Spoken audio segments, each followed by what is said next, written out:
पिछले सेशन तो बाद कुछ सवाल ऐसे पूछे गए हैं जो कि मैं आपको पहले उनके बारे थोड़ा ज्ञान देना चाहूँगा।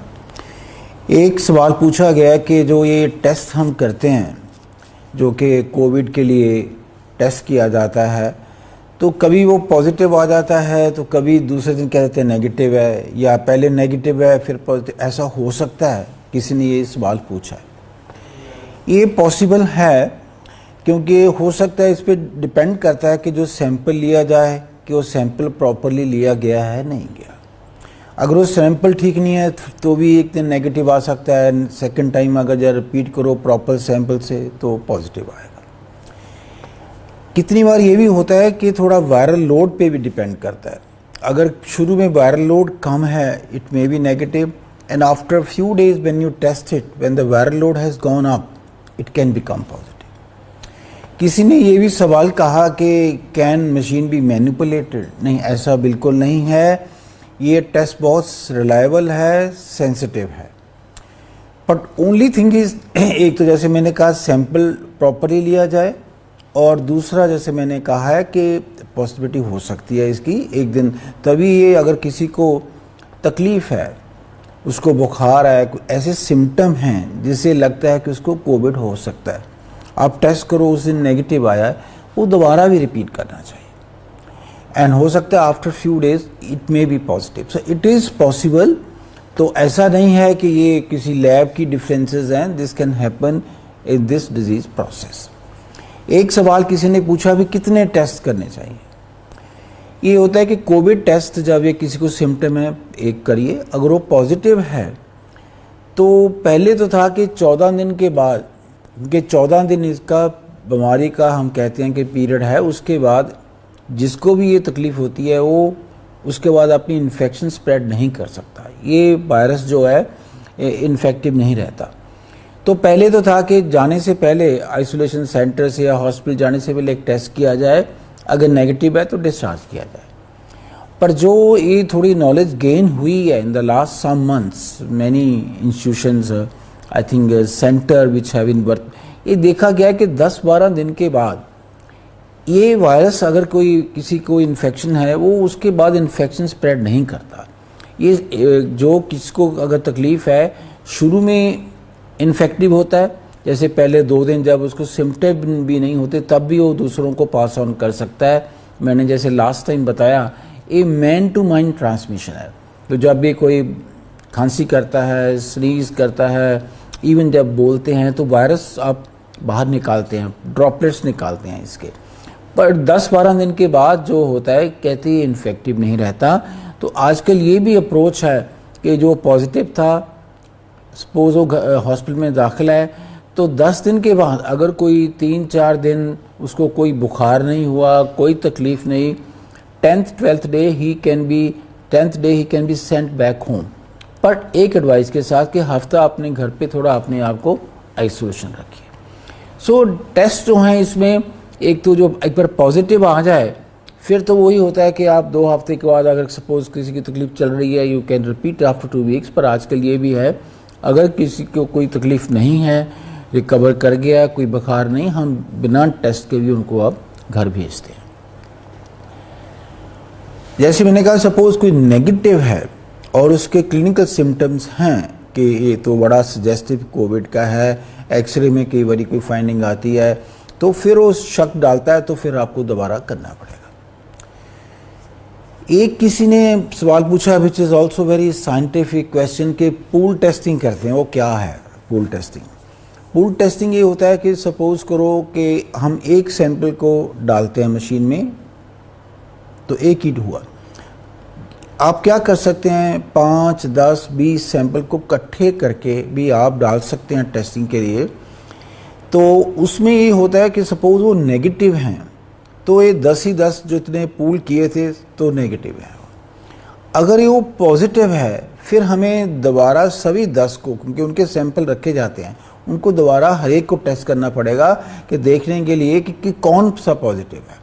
तो इसको पूल टेस्टिंग कहते हैं। ये पूल टेस्टिंग किया जाता है जैसे जिस एरियाज़ में ये कम हो बीमारी, या कोई सपोज स्कूल है वहाँ बच्चे हैं, कोई गैदरिंग है, कोई लोग इकट्ठे हैं, तो हमें करना भी, चलो इनके पूल टेस्ट कर लो भी, वहाँ ऐसी तकलीफ तो किसी को है नहीं, वो होता है। पर जैसे जहाँ बीमारी फैली होती है, जैसे आजकल लुधियाना में है, देख लीजिए जलंधर है, तो वहाँ अगर हम सैंपल लेके वहाँ हम पूल टेस्टिंग करने का कोई फ़ायदा नहीं होता। तो this is what we mean by pool testing, और इससे कोई टेस्ट की सेंसिटिविटी कम नहीं होती। सो ये कॉमन प्रैक्टिस है, जहाँ लो प्रेवलेंस हो वहाँ पे पूल टेस्टिंग किया जाता है, 5 या 10 सैंपल इकट्ठे करके, इवन 30 सैंपल 35 सैंपल भी एक टाइम पे उनको कंबाइन करके भी किया जा सकता है। एक किसी ने सवाल किया कि जो हम कहते हैं कि कई ऐसे होते हैं जो वल्नरेबल होते हैं, जिसको मतलब कहते हैं जो एजड हैं, शुगर की तकलीफ़ है, ब्लड प्रेशर है या किडनी के, ये लोग जो मैंने लास्ट टाइम एम्फेसाइज किया था, तो इनको इन्फेक्शन होने का डर ज़्यादा होता है। अगर हो जाए इन्फेक्शन तो कॉम्प्लिकेशन होने का भी डर ज़्यादा होता है। तो ये आता है कि भी अगर इनकी बीमारी जो डायबिटीज़ है, अगर कंट्रोल है, किसी ने पूछा कि इनको फिर भी इन्फेक्शन होने का डर है, देखिए अगर उसकी बीमारी कंट्रोल है चांसेस कम हो जाते हैं, पर फिर भी है, बिकॉज उम्र का तो मैंने बताया एज 50 साल से ऊपर, और जो ये बीमारियां हैं शुगर की, ब्लड प्रेशर की, हार्ट की या किडनी की कह लो, ये ज़्यादा बीमारियां एज के साथ ही आती हैं। तो ये फैक्टर तो रहता ही है। इसलिए जो लोग इस तकलीफ, जो जिनको ये कोमॉर्बिड कंडीशन हैं, उनको ज़रा ज़्यादा ध्यान रखना चाहिए। उनको अपना मतलब ज़्यादा बाहर जाने का ध्यान है, क्राउड में ना जाएं, और अपने आप को थोड़ा जितना भी हो, कोई ज़रूरी बात है तो ठीक है, और अगर आप बाहर जाते हैं प्रॉपर मास्क पहनिए, कोई भी जगह जहाँ थोड़े ज़्यादा लोग इकट्ठे हैं बिल्कुल एंटर ना करिए। तो ये प्रिकॉशन है इन लोगों के लिए। तो किसी ने कहा कि जी गवर्नमेंट हॉस्पिटल में अगर अच्छी जो फैसिलिटीज़ हैं तो वीआईपी वहाँ क्यों नहीं जाते। देखो ऐसा होता है, गवर्नमेंट हॉस्पिटल में तो कोई भी जा सकता है। अब पीजीआई है, एम्स है, ये भी तो गवर्नमेंट के इंस्टीट्यूशन हैं, यहाँ भी तो जाते हैं वीआईपी, ऐसी की बात नहीं है। ये तो इंस्टीट्यूशन पे डिपेंड करता है, जिसका रेपुटेशन अच्छा है तो लोग वहाँ जाना चाहेंगे, चाहे वो गवर्नमेंट का है चाहे वो प्राइवेट का है। तो इसमें कोई ऐसा इशू नहीं है। कुछ और सवाल जो सामने आए हैं, एक किसी ने कहा है कि जो लॉकडाउन करते हैं हम संडे को, इसका क्या फ़ायदा है। देखिए जो लॉकडाउन का एडवांटेज यही होता है कि लोग इकट्ठे नहीं होते। सबसे ज़्यादा इशू है बीमारी फैलने का, जो मैंने पिछली बारी भी थोड़ा इस पे एम्फेसाइज किया था, ये होता है कि एक तो कई लोगों को शुरू की फेज़ में जब तक सिम्टम नहीं होते, 2-3 दिन पहले जब उसको कोई तकलीफ पता नहीं होता कि मेरे को बीमारी है, तो वो ट्रांसमिट कर सकता है। तो इसलिए जब आप लॉकडाउन का है कि सब लोग अंदर होंगे, बाहर नहीं जाएंगे, इकट्ठे नहीं होंगे, इशू यही है कि इन स्पाइट ऑफ जब से लॉकडाउन हटा है, रिस्ट्रिक्शन भी हैं, पर सोशल डिस्टेंसिंग के बारे कहा भी जाता है, प्लीज़ 1 मीटर से दूर रहिए दूसरे से, मास्क पहन के रखिए, पर फिर भी आपने देखा होगा कि ये लोग इसको फॉलो नहीं कर रहे। ये बड़ा अजीब बात है, क्यों नहीं फॉलो कर रहे? बिकॉज आपको फ़ायदा है। जैसे कि मैंने लास्ट टाइम भी कहा, मास्क पहनने से अपने आप को बचा सकते हो और फिर आप अपने दूसरों को भी बचा सकते हो। परचांस आपको इन्फेक्शन है तो आप दूसरे को, ये तो आपकी सेवा होगी दूसरों के लिए। तो ये लोग जो नहीं करते फॉलो, तो ये जो लॉकडाउन वगैरह होता है यही है कि थोड़ा लोग अंदर रहें, एटलीस्ट कुछ तो बचाव हो जाए। किसी ने कहा कि खाने के साथ कोई इसका तल्लक है। नहीं, खाने का देखो यही है, हेल्दी फूड लेना चाहिए इन दिनों। इसका ये भी इशू है कि सपोज़ करो आप कोई जंक फूड खाते हो या बाहर का ऐसा खाना खाते हो जो ठीक नहीं है, आपको कोई वैसी पेट की इन्फेक्शन हो सकती है। और आजकल तो वैसी कोई तकलीफ़ हो जाती है तो डर यही होता है पहले कहीं कोविड की बात तो नहीं है। तो अपने आप को जो डाइट है वो हेल्दी डाइट लीजिए। ये ज़रूर है, कहते हैं कि अपनी डाइट में जैसे कई चीज़ें, हल्दी है, अदरक है, लोग कहते हैं इससे थोड़ा इम्यूनिटी बढ़ती है। इट्स पॉसिबल, तो ये तो अच्छी चीज़ें हैं, तो करनी चाहिए। बट एज सच कोई, बट तभी मैं कहूँ इन दिनों हेल्दी डाइट लीजिए, स्मोक ना करिए। जो स्मोक करते हैं, इवन अल्कोहल जो लेते हैं वो भी अवॉइड करें। Because try to make sure that कोई ऐसा फैक्टर ना हो जो आपको किसी बीमारी के लिए भी प्रोन करो। आजकल जैसे और इन्फेक्शन, डेंगू शुरू हो जाएगा तो आपको उसका भी ध्यान रखना है। बाकी जो ये फूड के साथ ऐसा नहीं है, कोई भी बाहर से अगर अच्छा खाना, कोई साफ़ खाना आप लेते हैं, उसमें ये नहीं कि वायरस उस पर आता है, ऐसा कुछ नहीं है।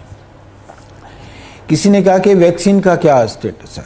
देखिए वैक्सीन तो आजकल अब अखबारों में आप पढ़ते हो रोज, इतनी वैक्सीन ट्राई हो रही हैं, 3-4 वैक्सीन हैं, जो यूके की वैक्सीन है, यूएसए की वैक्सीन है, आज चाइना भी कह रहा है उनके पास भी एडवांस स्टेज पे है डेवलपमेंट, इंडियन भी वैक्सीन का जो ट्रायल्स है वो शुरू हो गई हैं। पर फिर ये लगता ही है कि फिर भी अभी 6 महीने लगेंगे before A vaccine is available for common use. तो ये थोड़ा जो 5-6 महीने हैं जब तक वैक्सीन नहीं आ जाती जो कि इफेक्टिव वैक्सीन होगी, ये थोड़ा प्रिकॉशन लेना ही बहुत ज़रूरी है इस बीमारी के लिए। जो भी प्रिकॉशन आपको इतना एम्फेसाइज किया जा रहा है, एक तो प्रिकॉशन लीजिए। अगर आपको कभी थोड़ा बहुत बुखार खांसी होता है या थोड़ा सांस की तकलीफ़ होती है, एकदम ज़रूर चाहे अपने डॉक्टर को कांटेक्ट करिए, हेल्पलाइन को कांटेक्ट करिए, सो दैट आपको हेल्प मिल जाए, टेस्ट हो जाए। और जैसे मैंने पिछली बार भी एम्फेसाइज की था, इस बीमारी में जो ज़्यादा सीरियस होते हैं, सिक होते हैं, वो पहले 3 से 7 दिन का पीरियड में हो जाते हैं। इसलिए वो पहला जो पीरियड अगर आप डिले करते हैं, नहीं प्रॉपर हेल्प लेते, अगर वो तकलीफ़ बढ़ गई, फिर इसको थोड़ा रोकना मुश्किल हो जाता है। इसकी जो कॉम्प्लिकेशन है उसको फिर इफेक्टिवली मैनेज करना दिक्कत आ जाती है। पर अगर आप शुरू में पकड़ी जाए, आज के टाइम पे जो नॉलेज गेन करी है, बहुत लोगों को आप बचा सकते हैं कॉम्प्लिकेशन से एंड सेव कर सकते हैं। तो इसलिए ये जो हमें ये प्रिकॉशन लेनी चाहिए, जल्दी से जल्दी अगर किसी को शक हो उसका टेस्ट कराना चाहिए। किसी ने कहा जी जो दिल्ली में इतना हुआ था, कहीं पंजाब में ऐसी बात तो नहीं। ऐसा देखिए, Punjab is well prepared, government facility, private facilities, the capacity of admitting patient is there and very well knitted networking हुई है both with the government and the private hospitals. हर एक पेशेंट जहाँ भी दाखिल है, अगर वो सिक है तो एक एक्सपर्ट ग्रुप उसको स्क्रीन भी करता है, जो उसमें डॉक्टर हैं, पीजीआई से हैं, एम्स से हैं, कुछ लोग 2 एक्सपर्ट अमेरिका से भी हैं, एक यूके से है। वो हमें हेल्प कर रहे हैं, वॉलंटरली हेल्प कर रहे हैं। तो जो जिसको ऐसा होता है, ऐसे सिक पेशेंट को वो ग्रुप बना हुआ है, उसमें वो डाला जाता है, तो फिर वो सब एडवाइस करते हैं कि इसके लिए ये ठीक रहेगा। और कई जो पेशेंट सिक हो चुके थे उनको भी इस तरह की एक्सपर्ट हेल्प से टाइमली प्रॉपर ट्रीटमेंट देने से बचाया गया है। तो हमें कोशिश यही करनी है कि ताकि जो मॉर्टेलिटी है, डेथ है, वो इस बीमारी से कम हो जाए इफ़ हम ये प्रिकॉशन लेते हैं। किसी ने कहा कि हम जिम क्यों नहीं खोल सकते। देखिए जिम, ये जो ओनली जहाँ भी लोग इकट्ठे होंगे, अब एक जिम है, इंडोर होता है, ओपन स्पेस तो खुली हैं, लोग जाके अपना एक्सरसाइज कर रहे हैं। अगर अंदर कोई जगह जिसमें है तो लोग ज़्यादा इकट्ठे हैं, तो ये जो क्लोज स्पेस में एक भी इंसान को जो इन्फेक्शन हुई, जिसको नहीं पता, तो वायरस उस कमरे में पूरी तरह फैल सकता है। और अब प्रिकॉशंस हैं एयर कंडीशनिंग के लिए। So I think ventilation is very very vital. I think जितने भी अब ग्राउंड्स हैं प्लेयर्स के लिए तो खुल गए हैं, लोग ओपन जगह हैं, वहाँ लोग सैर करने के लिए जा सकते हैं। सिर्फ प्रिकॉशन नहीं लेना है कि एक दूसरे से थोड़ा डिस्टेंस रखिए और अपना मास्क पहन के जाइए। ये ज़रूर जब भी आप घर से बाहर जाते हैं, देखिए मास्क पहनिए और मास्क को बिल्कुल नहीं उतारिए। कोई पानी पुनी पीना है तो थोड़ा उतार के, उतारने का भी लोगों ने कहा कि कई लोग मास्क पहनते हैं और फिर उसको नीचे ऊपर करते रहते हैं, वो भी थोड़ा ठीक नहीं होता। अगर आपके सामने कोई वाला इन्फेक्टेड है, वो कहीं आप गले से भी ड्रॉपलेट टच कर सकते हैं, जब मास्क नीचे करेंगे थोड़ा ऊपर जा सकते हैं। तो इसको जब भी आपने ऐसा करना हो उतारिए, बट जहाँ भी क्राउड में हो वहाँ नहीं उतारिए। सिर्फ अगर आप बहुत डिस्टेंस पे हो, कहीं अपने कमरे में आ गए या घर आ गए, तो फिर आप उतार सकते हैं। तो ये प्रिकॉशन जो हैं अगर हम लेते रहेंगे, इस बीमारी से बचेंगे। और मैं एक आपको कहना चाहूँगा, देखिए खन्ना में कल हमने एक शुरू किया है लोक साझेदारी कोविड-19 फतेह मिशन।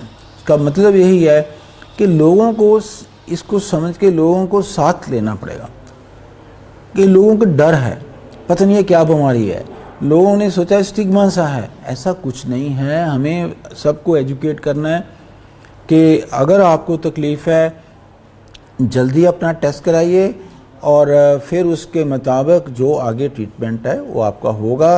और जैसे कहा है कि कैपेसिटी हमारे पास गवर्नमेंट के पास ठीक पेशेंट्स को दाखिल करने की बहुत अच्छी है, कोई इशू नहीं है इस पर। यही ज़्यादा कुछ सवाल जो आए मेरे सामने, मैंने आपको इसके बारे जो भी आंसर्स हैं मैंने कोशिश करी आपको देंगे। फिर भी अगर आपके मन में कोई और क्वेश्चन सवाल हैं तो आप पूछिए।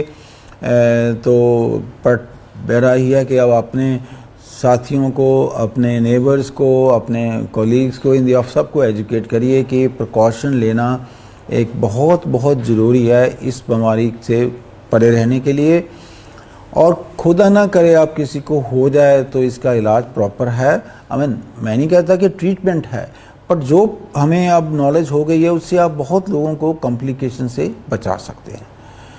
और एक थोड़ा सा एक और मैं बताऊंगा, अगर किसी को हो जाए, आजकल होम आइसोलेशन अलाउड है, लोग घर पे ही रहते हैं, जिनको कोई सिम्टम बहुत थोड़े होते हैं, तो घर में ये प्रिकॉशन ज़रूर लीजिए कि आप दूसरों से बिल्कुल आइसोलेशन में रहिए और 2 हफ्ते के लिए आप, और अपनी जो मेडिकल कंडीशन है उसको आप be in touch with the medical help which is available to you at home, telephone पे, टेली कंसल्टेशन पे, सो दैट कोई तकलीफ़ हो तो उसी का इमीडिएटली इलाज किया जाए। और एक आजकल हम कहते हैं कि पल्स ऑक्सीमीटर आते हैं, जिनको भी घर पे होम आइसोलेशन पे हैं वो पल्स ऑक्सीमीटर ज़रूर ले रखें अपने पास। जो ऑक्सीजन सैचुरेशन है नॉर्मली ये 95-96 से ऊपर ही होती है।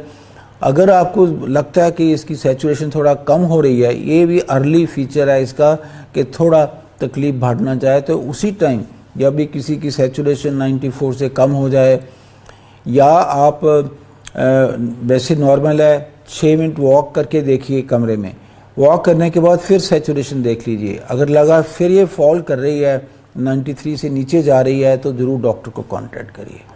सो ये प्रिकॉशन है। तो इसके साथ साथ बहुत आपका शुक्रिया, धन्यवाद। एंड जो भी आपका कुछ और क्वेश्चन है आप ज़रूर पूछिए, हम उसको पूरी तरह जैसे आपको कोशिश करेंगे कि उसकी एक्सप्लेनेशन पूरी दी जाए।